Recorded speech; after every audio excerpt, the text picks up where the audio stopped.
अस्सलाम वालेकुम। इहदिना सिरातल मुस्तकीम।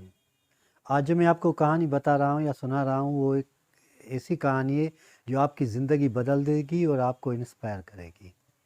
एक मर्तबा एक नौजवान एक शख्स बैठा हुआ था किसी होटल में, रेस्टोरेंट या टी शॉप में।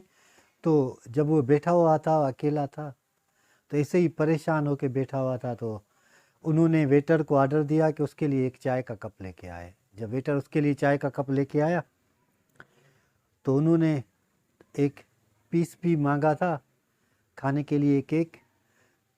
तो उन्होंने वो भी मेज़ पे रखा और वो ऐसे ही बैठा हुआ था। उन्होंने देखा कि एक चूहा जो ज़मीन से चलता हुआ आहिस्ता आहिस्ता टेबल पे ऊपर चढ़ता हुआ, उन्होंने चाय के करीब आके वो जो केक पड़ा हुआ था वो उसका एक छोटा सा पीस खाया और वापस चला गया।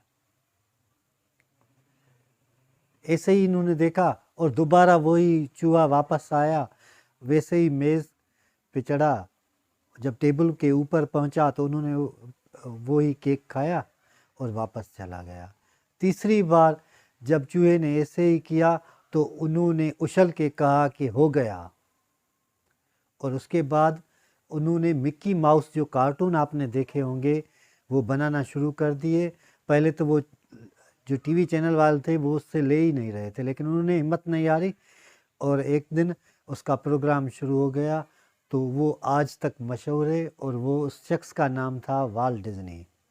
किसी भी काम करने के लिए इस्तकामत लाजमी है। अगर आप कोई भी काम इस्तकामत के साथ नहीं करते तो आपका काम उसी मंजिल पे या उसी जगह या कामयाबी पे नहीं पहुंच सकता। इस्तकामत किसी काम की नताइज का नाम है। इस्तकामत ऐसे लोगों के लिए कामयाबी की अलामत है जो कंटिन्यूअसली काम करते रहते हैं, मेहनत करते रहते हैं। इस्तकामत के लिए जो बुनियादी चीज़ें होती हैं वो ये कि आप काम की शुरुआत करें या स्टार्टिंग करें। ज़्यादातर जो हमारे ज़हन में कोई बात होती है या सोच में कोई बात होती है तो हम वो बात शेयर करना चाहते हैं। हम वो चाहते हैं कि किसी तरह से हम वो अपनी बात को औरों तक पहुंचाएं, क्योंकि हम औरों से उसके बारे में दलील मांगते हैं, हम औरों से उनकी जस्टिफिकेशन मांगते हैं, उनकी हेल्प मांगते हैं।